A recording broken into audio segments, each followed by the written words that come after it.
लाठीचार्ज, अरे क्या कर रहे हो आप? क्या कर रहे हो? क्या कर रहे हो? पुलिस ने सब कुछ तहस तहस कर दिया है। दिल्ली पुलिस और केंद्र सरकार सुन ले, हम हिलने वाले नहीं है, हम डरने वाले नहीं है। सीजेपी प्रदर्शनकारियों पर लाठीचार्ज और आंसू गैस का इस्तेमाल, आशुतोष रांका सीजेपी प्रवक्ता का फूटा गुस्सा, ह्यूमन राइट्स वॉच का बड़ा बयान, ध्रुव राठी, एलविश यादव, मुनव्वर फारूकी का बयान वायरल। चलिए जानते हैं खबर। You are watching Delhi News.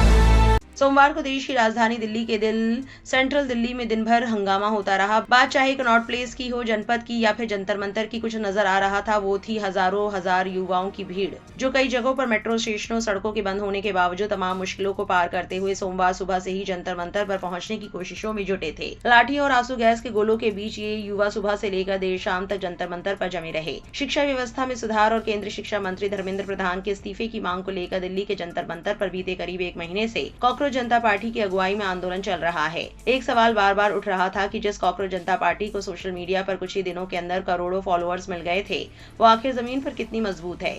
लेकिन सोमवार को इस बात का जवाब मिल गया। कॉलेज में पढ़ने और परीक्षाओं की तैयारियां करने वाले बच्चे बड़ी तादाद में सड़क पर उतरे और दिखाया कि सरकार के लिए उनके सवालों पर लंबे वक्त तक चुप्पी बनाए रखना मुमकिन नहीं होगा। कॉकरोच जनता पार्टी के प्रदर्शनकारियों के सोमवार को निकाले गए संसद मार्च के दौरान हुए लाठीचार्ज और आंसू गैस के इस्तेमाल को लेकर अब अंतर्राष्ट्रीय मानवाधिकार संगठन ह्यूमन राइट्स वॉच ने भी चिंता जताई है। संगठन ने भारतीय अधिकारियों से पुलिस कार्रवाई की जांच कराने और प्रदर्शनकारियों के अधिकारों की रक्षा करने की अपील की है। ह्यूमन राइट्स वॉच की deputy Asia director Meenakshi Ganguly ने कहा, भारतीय अधिकारियों को दिल्ली में प्रदर्शन कर रहे हजारों छात्रों को हटाने के लिए सुरक्षा बलों द्वारा लाठियों और आंसू गैस के इस्तेमाल के आरोपों की तुरंत जांच करनी चाहिए।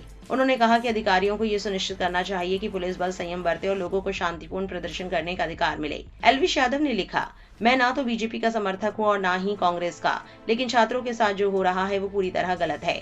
जो छात्र अपनी जायज समस्याओं को लेकर सामने आए, उनके साथ हिंसा नहीं होनी चाहिए थी। उनकी बातों को सुना जाना चाहिए और उचित कार्रवाई की जानी चाहिए। ध्रुव राठी ने लिखा, भारत जाग उठा है, इंकलाब जिंदाबाद। सीजेपी ने लिखा, black day for democracy, brutal lathicharge at Jantar Mantar. Munawar Faruqui ने क्या कहा, सुनिए। और सरकार को निकालना चाहिए भाई ऐसे आदमियों को कि जिसकी गलती की वजह से ऐसा हुआ है। सवाल करने वाली आंखें चुप रही है और आवाज इनको वही पसंद है जो दब रही है। जितने भी लोग चुप बैठे हो ना अपने अपने घरों में, तुम्हारी भी जिम्मेदारी है, सोसाइटी के लिए तुम्हारी भी है जिम्मेदारी। वो खत्म करो, वो पूरी करो। कोई लड़ने थोड़ी बोल रहा है, कुछ नहीं लड़ना भाई। एक अच्छी सी आवाज बनाओ, अच्छी सी बात करो, अच्छी सी बात रखो भाई अपनी। बाकी आपकी क्या राय है कमेंट सेक्शन में जरूर लिखें और ऐसी और जरूरी अपडेट्स के लिए गली न्यूज से जुड़े रहे।